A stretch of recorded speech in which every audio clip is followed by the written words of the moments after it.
Necar Zadegan is an actress that you have seen all over your televisions and Broadway stages. More than that, she is a wildly intelligent and adventurous person who is a joy to be around. Truly, she inspires and warms every room that she walks into. In this episode, we get into everything from making our fathers proud should we suddenly vanish, to the joy of living each moment fully. No, I think that we as artists, all of us as artists, are people all of us are people of frequency. I think it's magical. This is a conversation that I would definitely want to run back. Enjoy.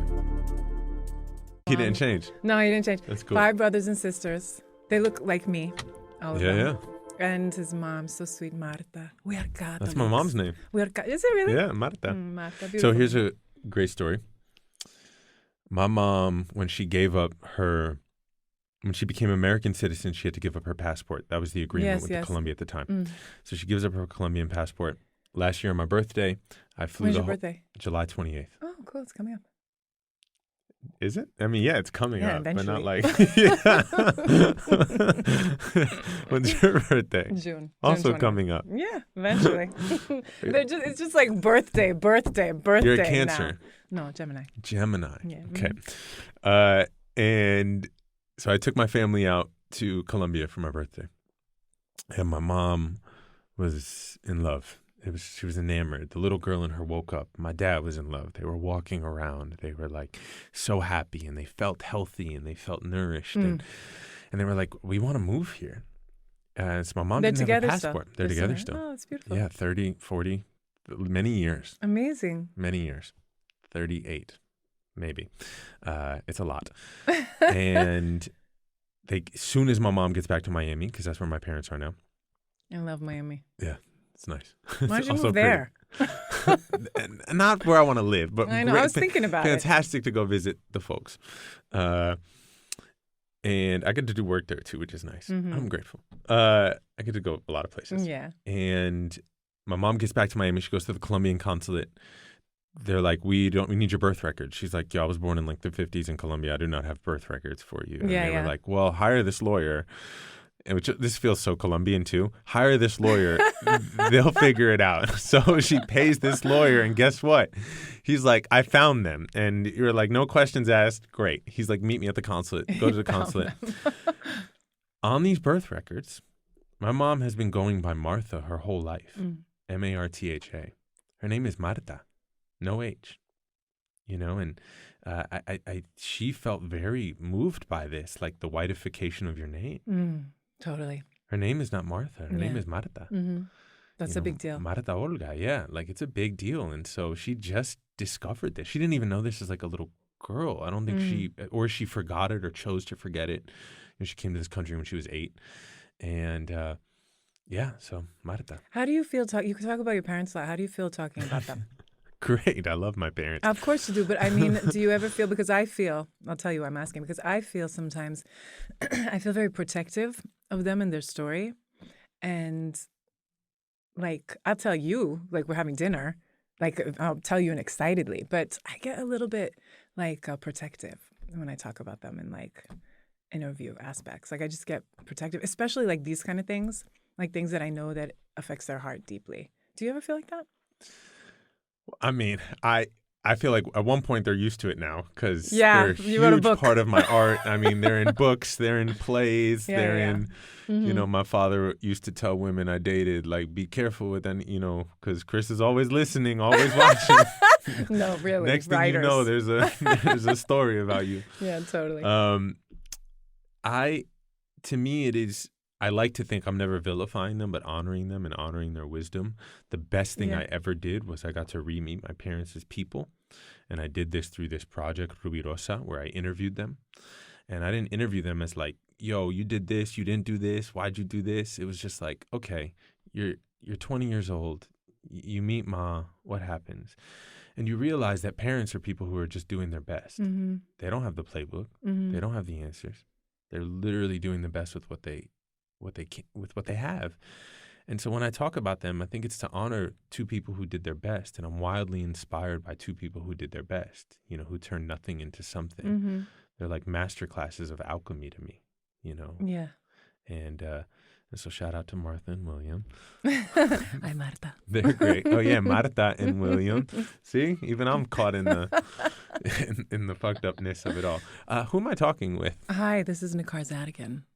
Necar Zadegan. Yeah. Mm-hmm. That's a great name. What does Necar mean? Anything? Yeah, Necar is actually the name of a river in Germany that I was born on. Wow. My parents wanted to name me a name that was similar. That's a Persian name.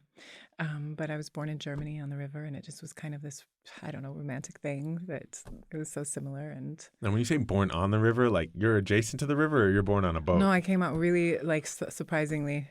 No, I'm just kidding. Yeah, I was next to the river. But sometimes I tell people I came out just on the river. My dad couldn't make it to the hospital. It was crazy. Yeah, but no, it was just by the river. Heidelberg is the city that I was born in, and it's beautiful. Have you been to Germany? I've only been to Berlin. Berlin's cool. I have thoughts about. Of course. I'm the only person who doesn't like Berlin. What don't you like about it? And what were you doing there? I was in the war. Teaching. No, I was in the war. I was teaching. That's cool. I used German to do these, people? You were teaching German? I used to do these storytelling workshops with refugees and locals. That's amazing. And so I did these series of workshops in Berlin. Were they Turkish refugees primarily? No, at that time they were. God, this was a long time ago. Who was I working with primarily? I want to say Syrian, but my mind feels like that's a lie. A You're lie lying to me? because of the current. We only just met. Yeah. You don't have to lie to me. That's really interesting, regardless of what their background was. It's so interesting because, especially what's happening with Germany right now and how they've moved more conservative. So, and in their refugee situation is one of the reasons why. So, anyway, so you were there doing that. Yeah, here's my thing with Berlin. And so many people love Berlin. Berlin doesn't have any uniqueness. It's like the only thing that's unique about Berlin is the 24-hour clubs. And that's unique. Is unique. But besides that, it's Did just you go? I've never been to them. I did not. No? I did not. I went to some actually really dope dance parties. So I did go to some, there is a dance party scene there that is super tight. Mm-hmm. But besides that, it felt at the time kind of perfect. Like it was just like a wash. It was like, let me take the best parts of LA and not the worst parts. Let me take the best parts of New York and not the worst parts. That sounds great. You make it sound great.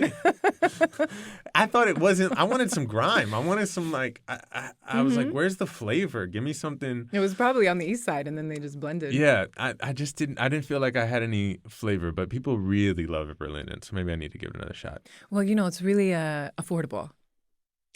And Berlin. They probably also care about people. Well, I mean, things are changing.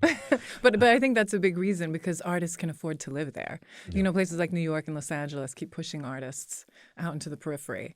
But in Berlin, the rent is really cheap. So you get to have art inside. Why don't you move to Berlin? I like it here, man. You like it here? Yeah, I do. Yeah. I do. I complain about it all the time and I act like I don't like it. It's like a marriage. LA is like a marriage. I'm talking about the U.S. Oh, the U.S. But LA too. No, I like it here. I like it. But I don't know. I've thought about it. What would I do in Berlin? I don't know. Just be yourself. You can do, when you watch that show like House Hunters, you realize you can be who you are anywhere, I don't know. I actually thought about it. I was dating somebody who was from Berlin. And I spent some time in Berlin but I don't know. I mean, I think it's tricky. Well, one of the reasons my parents moved to the U.S. instead of staying in Europe was because of this idea that you can never really be German when you live as a non-German. Or you can never be French. Or you can never be Belgium, or Swedish, whatever. Those countries are very... they're and they don't pretend to be anything else. They're so lovely. Some of the countries have opened their doors to refugees, like the Nordic countries were so beautiful for a long time. Sweden and these countries who open their doors to refugees, and they have a huge refugee population. But you're never gonna be Swedish. But in America, you can be American, and regardless of what they tell you or the people they're trying to push out now with the immigration laws and things like that, that was the truth to my parents, and they wanted us to grow up in a place where we could, because there was a revolution, in the country that my family is from, And my parents were already Americans. They were already living here before that. And so they decided to return instead of staying in Europe. And they really liked Europe. They probably would have stayed there for a little longer. But they decided to come back here for that reason specifically, when it seemed like things were kind of all over the place. And, suddenly we were these people with a country that was not easily accessible anymore for us. So, yeah, that's why they decided to come back to the U.S. And so their children would be part of the fabric of the society instead of outsiders. And so that's kind of real. That is real. But I think that in Europe, I have family who lives in Europe, in France particularly, and they're French, but they're ethnically not French. Well, some of them are ethnically French, but some of them, are the mixes, and their spirit is so revolutionary, the French. And they're really good about pushing back on those kinds of laws and things like that. And I think that maybe that's changing. I think it's changing globally. Yeah, I think so too. What did Denmark just say? They're stopping international aid. They're Yeah. like hopping on this train, which is so wild to hear from them. And then France, Germany, so many places are moving to what we call right, which I think we need to change this word right or left. This is a bigger issue of, like, by saying right and left, we're not acknowledging the extreme illusion of separateness, the extreme hate. So we bottle up really kind of nasty things no one wants to talk about by using the word right or far right. And it's happening all over the globe, which means a bunch of people don't feel like they've been listened to or heard. Yeah. Fun times. I mean, yeah, actually. Interesting times. They say you want to, grow up in interesting times. These are interesting times. You feel that? Yeah, for sure. But I don't know. I mean, I'm into history. And I was always kind of a history buff. And I was always into the stories and stuff. And I feel like there's been a lot of interesting times. But it did feel like kind of, especially when I was growing up. But actually, no, when I was growing up, those were interesting times too. I think everybody just wasn't as aware of it. But, the internet, people say a lot of negative things about the internet because it probably does have a lot of negative qualities that outweigh its positive ones. But there is this, like when I was growing up in the U.S., there was never in high school was I ever going to go to high school and have some kid come in and be like, hey, have you heard this amazing band from Poland? It was never going to happen, But now people do. They reach out to, other countries and you can kind of land yourself in any city and kind of go walking around, just at the click of your computer. And I think young people really make use of that. We were interviewing this young woman, Delara. Yeah. And she said when she was a kid, she fell in love with this German band. Oh, yeah. And she was learning German. Mm-hmm. She used the internet to learn German. And then she started a community of people who loved this German band. And she wrote fan fiction for the German band. Oh, that's amazing.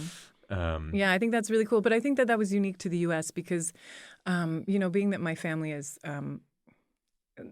foreign, and the fact that we were traveling a lot, it didn't seem like that in other countries. Like in the other countries, like you would turn on the TV and there was like different channels, from different countries. And we didn't really have that here until, things really started streaming. You see all these different movies, all these international movies on your Netflix and things like that. But that wasn't really that way. There was a Spanish channel in California. I don't know if there was elsewhere, but there was in California. You speak Spanish? A little bit, yeah. I did a Spanish film, and I learned Spanish for the film. Oh. So I know all my lines. And it was... I know my lines. I know my lines. But I'm not somebody that remembers. Like, once I do the thing, it's like out, You gotta get rid of it. But I remember the lines from that movie. What's one of them? Oh, it was so poetic. The movie was called Ojos de Pero Azul, which was the name of a poem. And so all the lines were very poetic. They were kind of nonsensical. Like, for example, there was one I remember I think, was it my opening or was it my closing? And I'd say, Cuando me duermo del lado del corazón, su ruido metálico me despierta. And that means when I'm laying on the left side of my heart, the metallic taste of it wakes me up. Like, something's just so beautiful. But, That's great. It was when I first started working and doing the films that I was doing, they were really, like, avant-garde. And so you're really a performer, yeah. an actress, among many other things. When did you start... When does the young woman fall in love with performing or art? Or it was always what I knew I was going to do. Like, I never thought that I wasn't going to do this. And my mom is the center of the world. And she believes that I've decided to take this. Spoken like a true. There's so many, brown kids listening who are like, "Yep, my So is mom." mine. Oh, we have the same mom. Yeah. You've met her. Yeah. So anyway, she thinks that I decided to do this life because she would read like plays with me and stuff when I was in utero.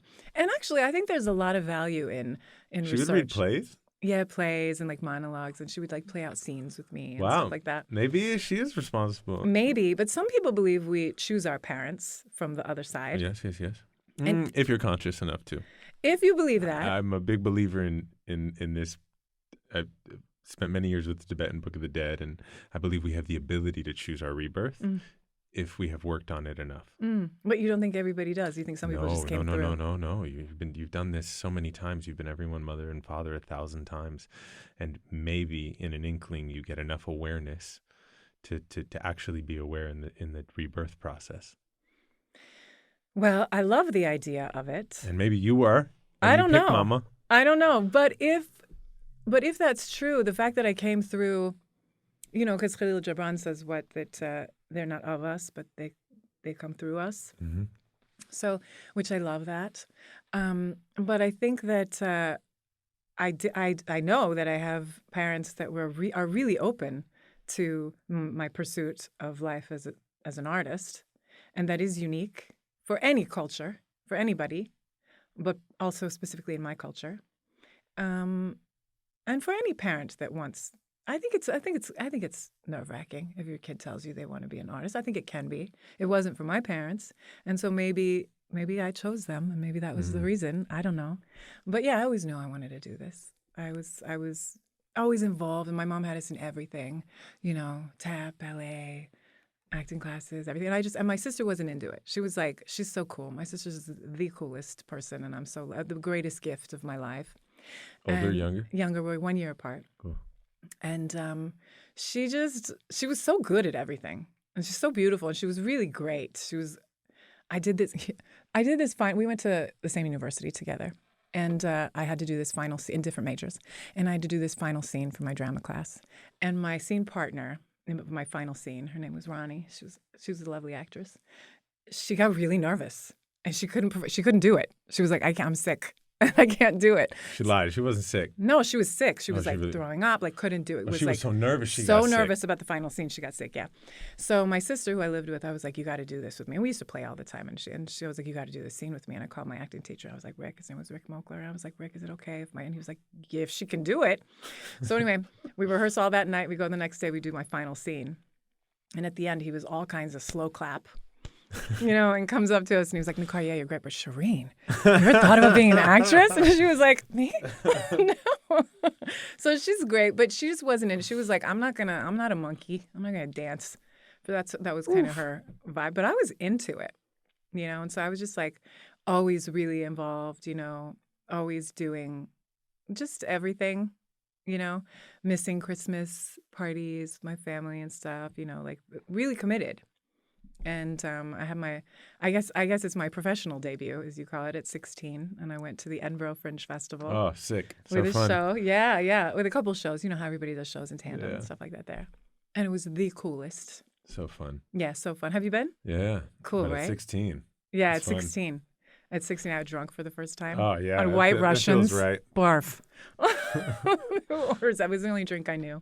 But it was cool. It was really cool. And everybody you meet is an artist. And theater is such a different part of their culture, you know? Oh, yeah. I mean, theater in Europe But in the UK. is respected and loved in a Yes, different way. totally. I mean, you get off the plane at Heathrow and there's like their theater actors on the wall welcoming you, to London. That's respect. I lived in Serbia after college, and I was doing theater there, and you would tell people you were an actor, and they would say thank you. That's all beautiful. the time. That's beautiful. They're tall in all Serbia. they are tall. Yeah, they're tall, right? Because I'm not a short person. No, and you're not. It's a Did weird you feel thing. short there? Yeah. No, you didn't. They're that tall. Yeah. Wow. God bless. Yeah. Good for them. Well, there's a couple of great basketball players that are from There's Serbia. many. Yeah.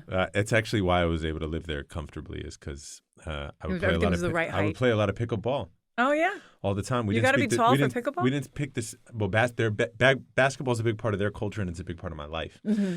And so I didn't speak the language, but I could play ball with anybody in the street. I could just be like, I got next, and they loved this American who didn't speak English, like who could play basketball.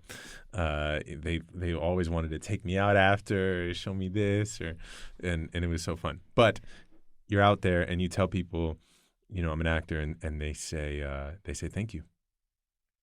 Beautiful. Yeah. And did you say you're welcome? I don't think I said you're welcome. I don't think I said Missed you're welcome. opportunity, Missed man. opportunity.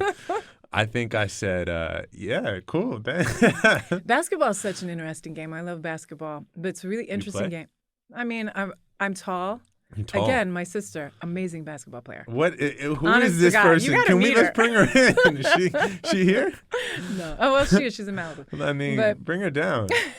She's she was a really good point guard. She played. 'Cause she's not tall. My sister's not tall. It's a good height. 5'5", brown eyes, perfect. but I'm tall, so yeah, it would have made sense. But I wasn't. No, I wasn't. I don't know if I was not coordinated with that. I was just like, I don't know. We would play, and my cousins and her would play, and they really. This is why basketball is. It's really competitive, and you really got to get after it. You really got to get after it. And I would just like daydream, like just hold the travel. You're just doing monologues. Just Yeah. no, for real. And that's why I think it's interesting, because it was born in the U.S. really, basketball, and these countries that have kind of taken it on are so good at it, are specific. And I was in Sweden doing a job in Stockholm, and I was watching. I was walking. There's a place there's a part of town called Södermalm. It's very cool. It's the south part of town. It's very cool, very young, very hip. So if you're going to see a basketball game anywhere, you'll see it in that part of town. And there were all these Swedes. I assume they were Swedes. They looked Swedish. And I was in Sweden playing on this court. You couldn't have imagined anybody getting after it less.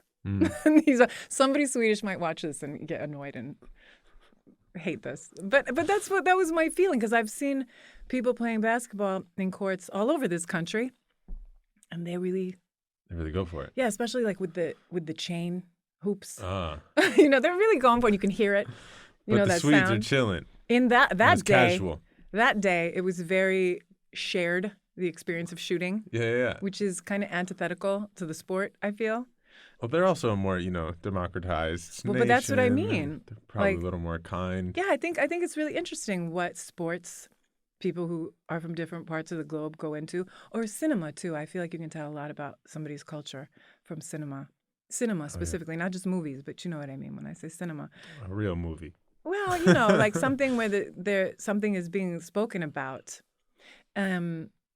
Like our films are very hero-centric. Well, our films are still privatized, and so many other countries, the government will pay a large chunk. Right, And that's so true. you don't have to make your box office back. That's true. You get to make actual art. Yeah, You that's get to true. tell a story because you're not predicated to the idea of success or failure. Mm-hmm. The government is still investing in art as having a purpose.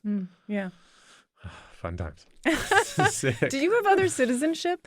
No, You're but I just will US? once. Now that Mama You got can't get Colombian? now that Mama got Colombian, I'm Yeah? gonna go get Colombian. Is that a useful passport for you? It's right now. It's all useful. Okay, like it's all Yeah, good. it's all doing great work. So yeah, I'm gonna go get Colombian. That's exciting. We'll see what happens. Yeah, I like it there. I'm sure I would too. It's really pretty. Wait, so you haven't been? No, I haven't. My sister had gone.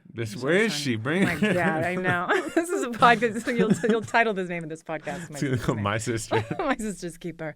Yeah, no, she'd gone for a wedding. No, I haven't. As a matter of fact, South America is some place that I've been to a lot of places, but South America I haven't explored, and I've wanted to for a long time. It's great. Mm-hmm. I know. recommend. I'm sure. Get on a plane. What's stopping me? Nothing. Colombia is Nothing. amazing. It's beautiful. It's the most biodiverse place Yeah, in the world. It's very fun. I'm sure. Do you speak Spanish? I do. I'm Oh, so working it's on easy. it. I'm getting better. But you didn't grow up speaking it. I didn't grow up speaking it. It's a big part of my sort of journey and identity and the whole idea of brown enough. And Yeah. Oh, yeah. It just wasn't a part of my parents were busy Assimilating. assimilating, Mm-hmm, yeah. doing life, which is very common. And Do you wish you learned?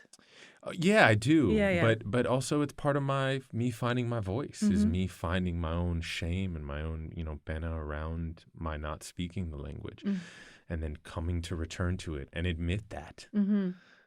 admit that out loud and share that, and my own practice of feeling uncomfortable and learning a thing I think I should know. Mm. Which I know actually many of the listeners here understand that whole like third world kid, no sabo kid Mm-hmm. kind of identity. You speak Iranian? Yeah, Persian. I speak Persian. Mm-hmm. We call it Farsi, but in English it's called Persian, which English-speaking people call it Farsi if they know that a lot. And it's kind of always sounds a little weird to me, like when they say that. Although that's okay, it's nice. But it's like if somebody was like, "Do you speak Espanol?" It'd be weird, you know? Oh, wait, so you find it weird if someone came to you and was like, yo, you speak Farsi? No, I think it's nice. That just means that but I don't know if they know that that's not in English. Like in English, it's called Persian. I never knew that. I've Yeah. heard the word Farsi so many times and I never And that's knew what it we was- call it. Yeah. Yeah, so it's, I'm like, oh, and then I'm like, oh, do you? And they're always like, no. But sometimes people do. Yeah, of course I do. But, I really understand what you're talking about when you're talking about the assimilation factor, because my grandma lived with us, my mom's mother. My mom's father passed when I was very young, 3. I was 3. And, yeah, so my grandmother moved in with us, which is very typical of our culture, in that we grow up communally, It's beautiful. It is beautiful. And I think that if any child that has the luck to grow up around multi-generations in their family is very lucky. And I loved my grandmother very much. And she did speak English, but she didn't want to. Mm. And her English was very broken. But she ended up living in this country longer than she ever lived in Iran. And it's very interesting, the immigrants, because they immigrated. My grandparents, my mother's parents immigrated to the U.S. And they didn't plan on staying, but my mother came to an age where they just thought that she shouldn't be hopping around. She finished school here, And then they were going to go back and stuff. And they would go back and forth all the time. So I never thought of themselves as Americans, And I thought that was interesting, given that she ended up living here longer than there, but she would always go back and forth. And yeah, so she was the reason that we learned, and I'm very, very grateful about that. Did she pass while you were in the home? She passed after I'd left. I was almost 30 before she passed. I think I was in my late 20s. I asked and still didn't feel long enough. Because this thing you talk about, what a blessing it is to have multi-generations in your home. Mm-hmm. I'd read this book recently about, it was very common up until very recently to have the grandparent, it's more circular than arrow. And we sell time and things as an arrow, but it's circular.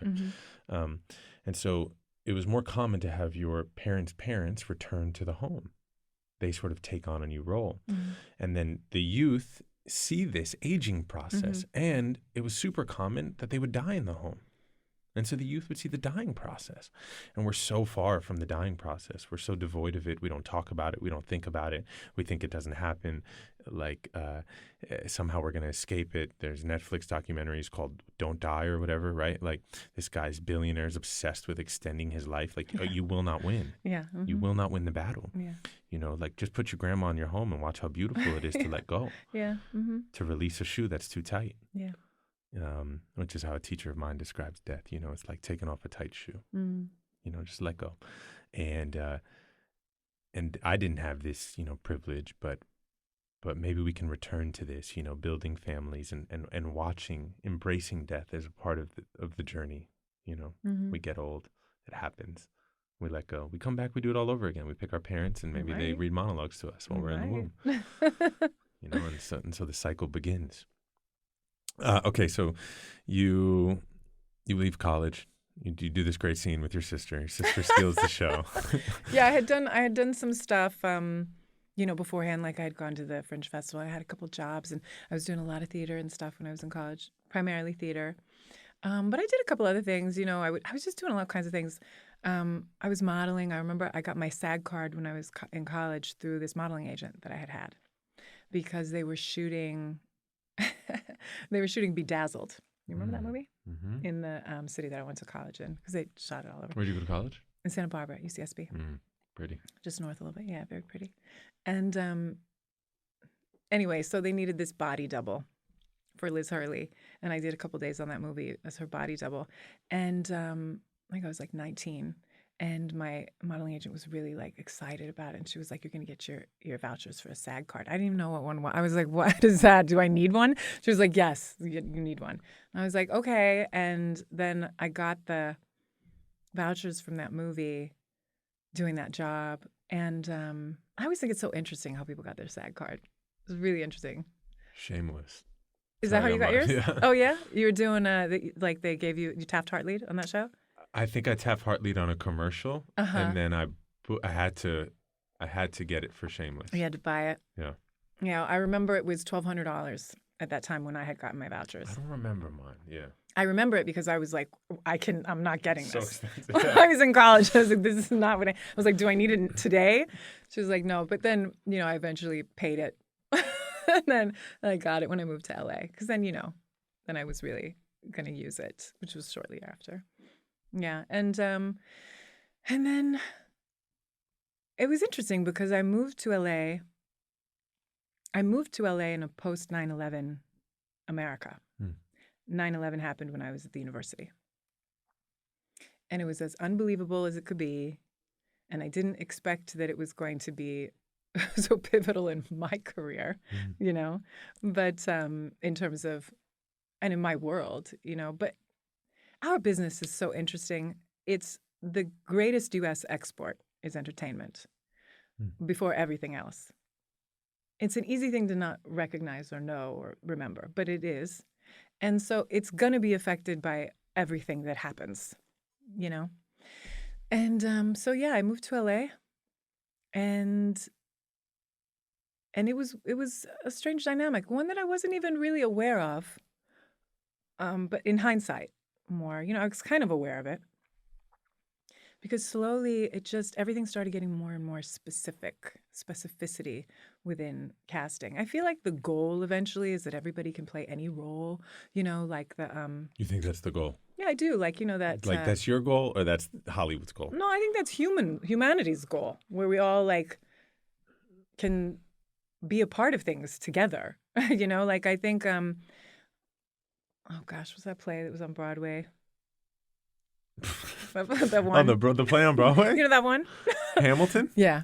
Hamilton casting. So cool. You should have seen the play. You would have had a great joke about Hamilton. You missed out on an unbelievable joke that I have. Do it. Just say it. No. I all right, I'll do it. So I have this moment. I show these terrible casting numbers in Hollywood.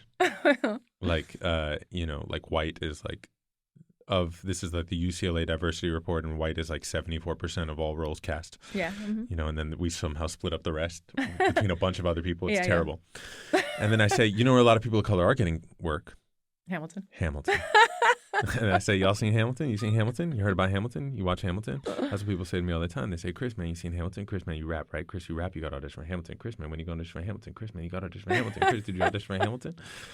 To which I ask, why? Why should I audition for Hamilton? Now, what they would like to say is because it's the colored people show with rapping, duh. But instead, they're like, it just seems right up here. That's fine. You can do whatever you want. And then I rap some In the Heights, and then we move on with the show.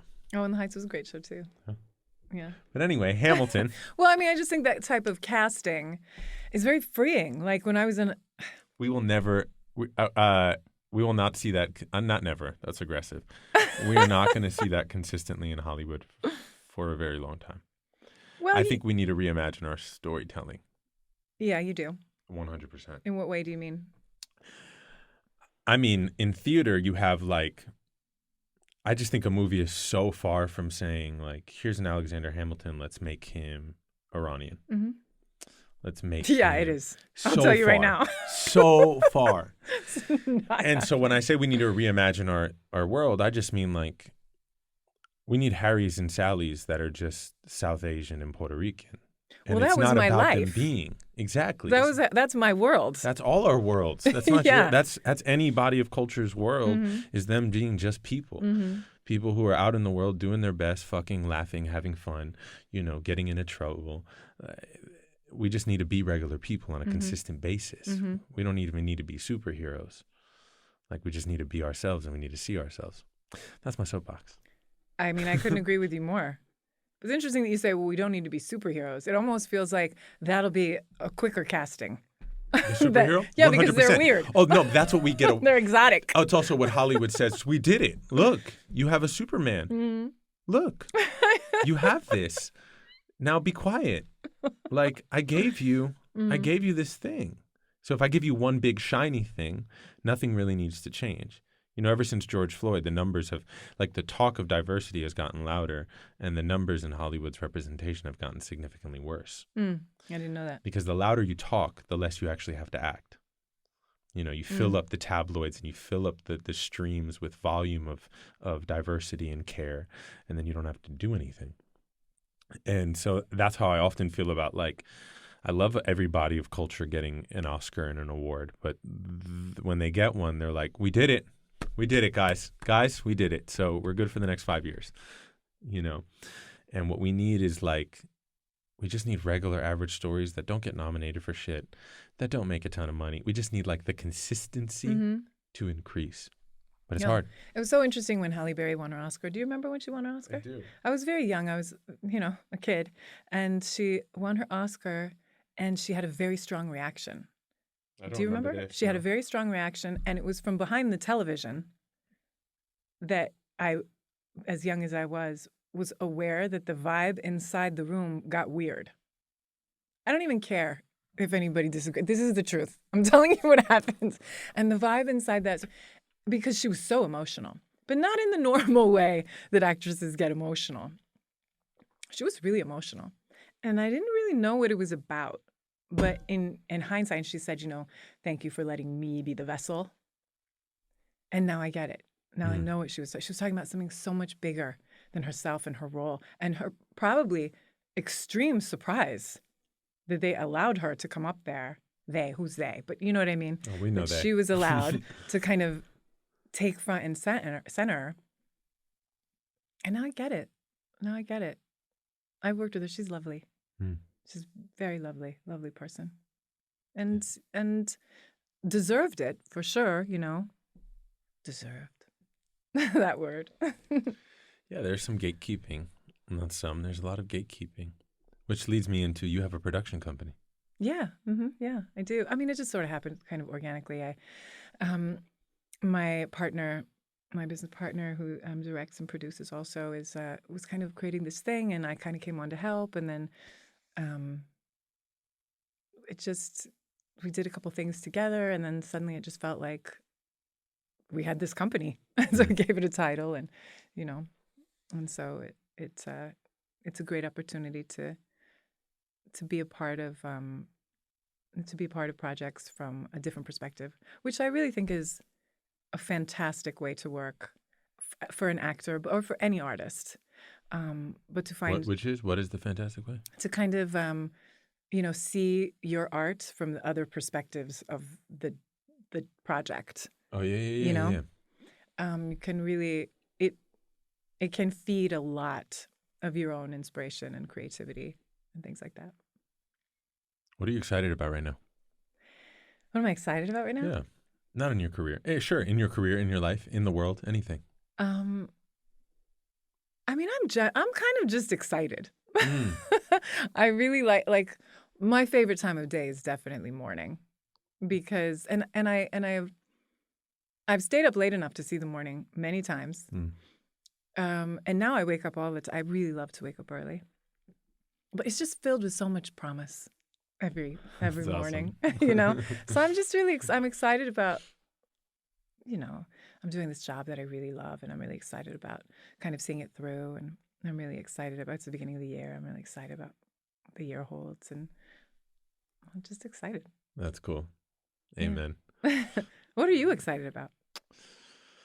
Anything in particular? Anything in particular? I'm making so much cool art right now. Oh, that's cool. And that feels really nice. I'm working on this new piece I've spoken about it today already. Speak about it every day. I'm obsessed with it. Is it a book? It's not. I'm theatricalizing the dying process. I'm theatricalizing a year left to live. I want us all to have a year left to live, and would we change our lives? For anybody or for the world? It'll be a theater show, and so it'll be a live show, and so we will get in a room together. I will put 60 minutes on the clock, and we will all die together. And we will see if we changed our lives. What's your fascination with death right now? Rebirth? I'm fascinated with death. Death is such a beautiful. We have more luscious lives when death is on our left shoulder, reminding us that you might be the last person I might have a conversation with. You might be the last face I take in. Oh, wonderful. So cool. That's so amazing. It's not even gratitude. It's just like noticing this could be the last. Whoa, this table, this thing, this mic. A mic? That's so crazy. I don't even know how this technology works, but I'm using it. That's so tight. Sick. My face, my life, coffee. Love it. That's real. I think that it brings me more life. Absolutely. When you make love with death, when it comes to you, when you make love, when you go on a date, when you take a shower, when you're shitting, when you're pissing, it makes everything. It's just a little more vibrant, And so I think we can do this with people, and so I want to. This is a new piece I'm creating. I'm very grateful. People paying me to make art. So I get to make a new project, and this is the project I want to make. And I have this really cool show, How to Get Free, coming out. I'm so excited. I get to make art, and that's really, really cool. And I think it's needed now as much as ever. This great project with this woman, Annie Gonzalez. And I'm just I get to make shit. That is exciting. I'm going to tell you that a secret about my audition process. Yeah. Especially in the early days when I would go into rooms and people didn't know me at all. I would go into rooms, and that ended up becoming part of that was how I would naturally kind of calm myself and focus, is I would think about, because there's so many ways to die on the LA freeway. There really is. And it could just happen like that, especially the way I used to drive. And anyway, so I used to think if I die after leaving this audition in a terrible car accident, my dad's because he loves me, he's going to want to know what happened that day. And he's probably going to get a hold of this tape that I make here in this audition room. So I better be good. So in case good. I'm dead so after good. this. That's so good. And it would actually really kind of put me in the present in a real way. I think that's this casting director is the last person I'm going to see in my life. Yo, I think if it's your audition, I think that's so good. If you're writing something, just enjoy it. Enjoy the writing of it. Enjoy it. Make it juicy. Make it yummy. Make it yummy for you. Not for somebody else, but as you're writing it, I hope you fucking love it. I hope you're this is so good. Yeah. This turns me on. This boils my blood, and so it's going to boil someone else's, because look how amped I'm getting about it. I love that. I love that so much. That's a great cheat. It was real. And That's then I just kept cheat. not dying. I did get into a terrible car accident once, though, after a thing. After an audition? It wasn't an audition. It was after I'd shot this short film. I was in my 20s. I'd just gotten here, and I had shot this short film, and I was on my way to a reading, a play reading. Or film reading, something. And I was really happy. I was I'm so cool. I just felt like such an actress. Had just finished this short film, and I was getting in my car to go to a reading, and I just felt so productive. Everything was in my favor.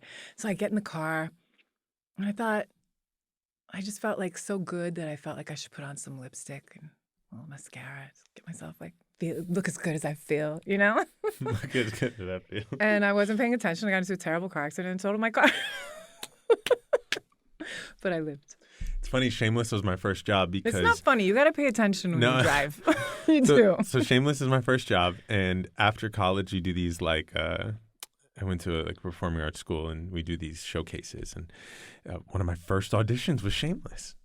That's a big one. Yeah, it was my first auditions, and I'm on my way there, and I'm feeling good, And I'm but I'm also fucking jazzed, and I'm about to miss the exit. So I'm you got to be fucking kidding me. You crossed 5 lanes. Yes, I did. I did. I crossed 5 lanes, and then I don't hit a car, but I kind of go over this the median.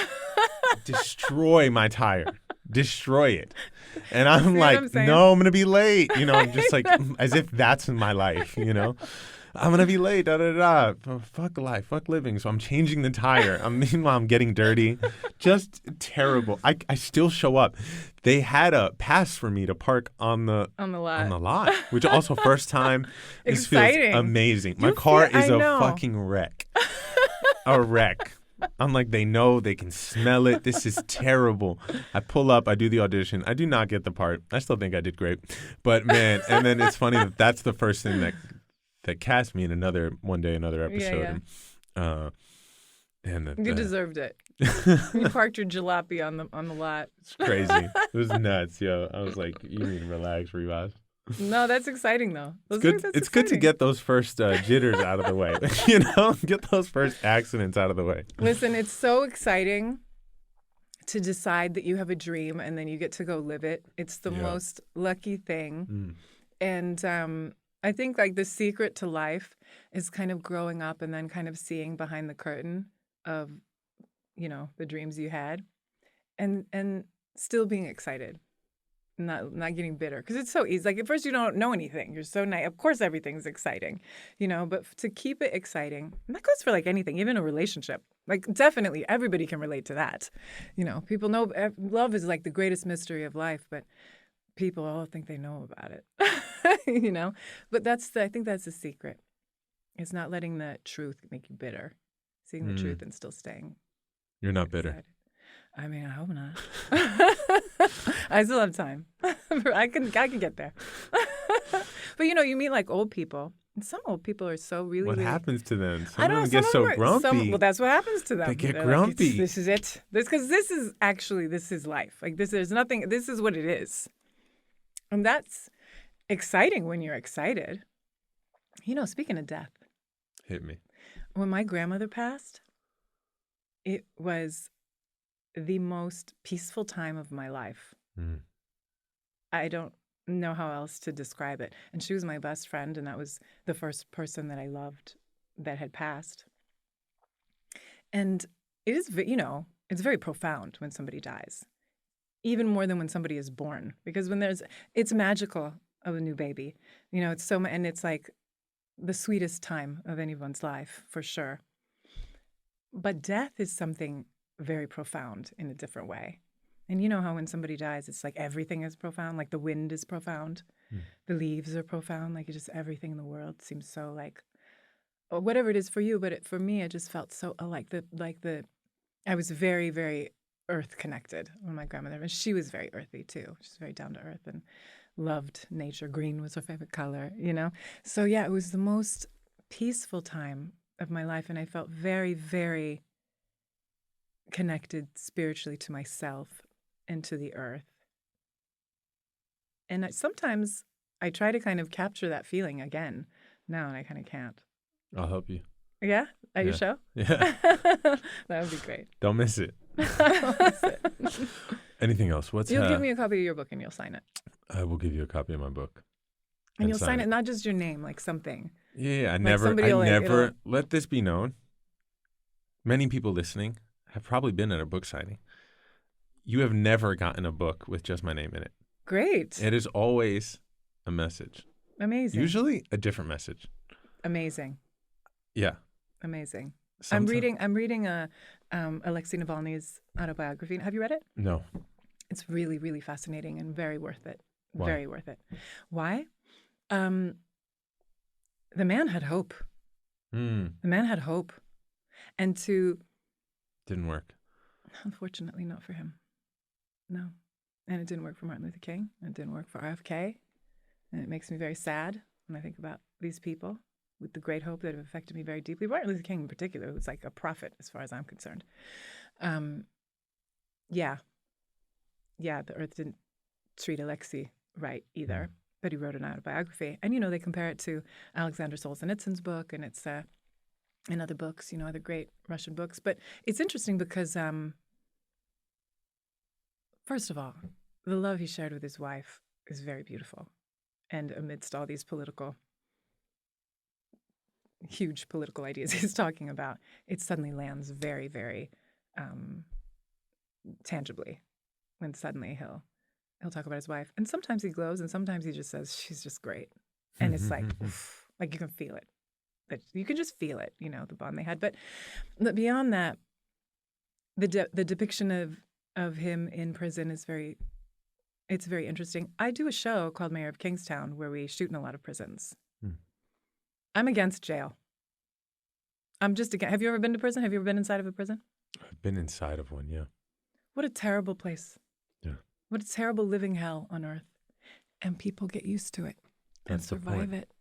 I know. And the real prison is the prison of the mind. We all know that. So there's something about that in this book. And I'm really enjoying it, and I haven't finished it yet. But, he didn't make it, but he finished this book before. And I would recommend it. It's very long. It's like, probably could have used an edit, but Savage. It's okay. Well, I mean, everybody's book could probably be used an edit. Not mine. But I also love that they didn't, that they left it. These are the man's final words. And he talks about his final words a lot because they make him believe he's going to, see his end. But in a country with so much, so many reasons to, and within that culture too, but in that country with so much corruption, to have incredible hope is beautiful, especially at this time while we're living here in this country.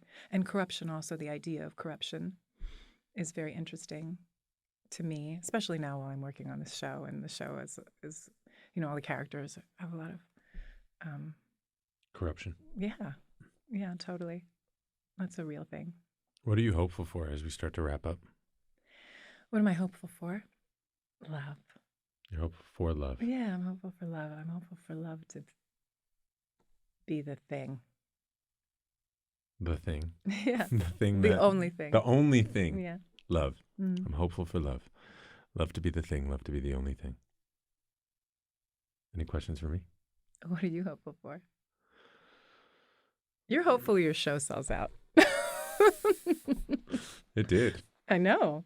That's why I couldn't come see it. I'm hopeful for... what am I hopeful for? I'm hopeful for the moment. I think about hope a lot because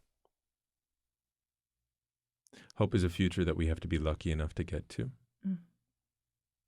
But we have a moment right now that we get to love deeply, love others deeply. I think your Martins, your Malcolms, they were hopeful people, but they were also very present in the moment. That's what made them powerful. They were present in the moment, and so I'm hopeful that I have the ability to be present, and in that presence, I can be love. I think that's really great. That's the most important thing, to be in the moment. In the great words of Mike Tyson, everybody's got a plan until they get punched in the face. It's good to say in the moment, I think. The great Mike Tyson. The great Mike Tyson, the philosopher. Yeah. Everyone does have a plan until you get punched in the That's face. a fact. That's what I think about hope. Like, be here. Be here. Love here.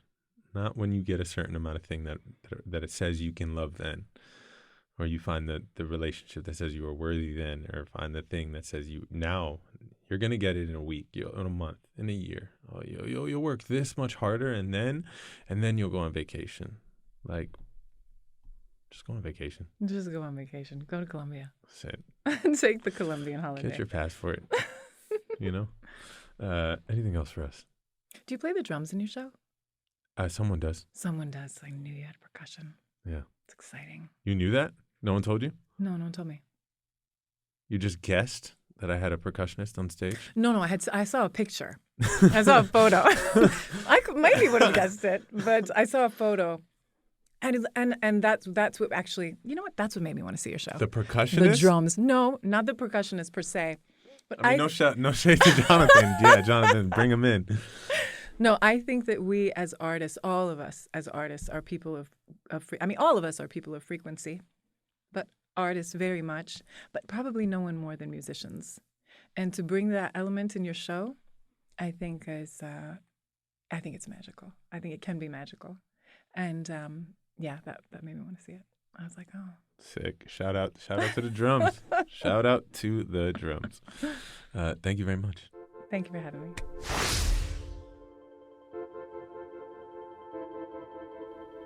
And that's our time, y'all. Thank you for being here. I am always grateful, and I will see you next week. Like, subscribe, share, tell your homies, and email us at brownenoughproductions@gmail.com. Peace.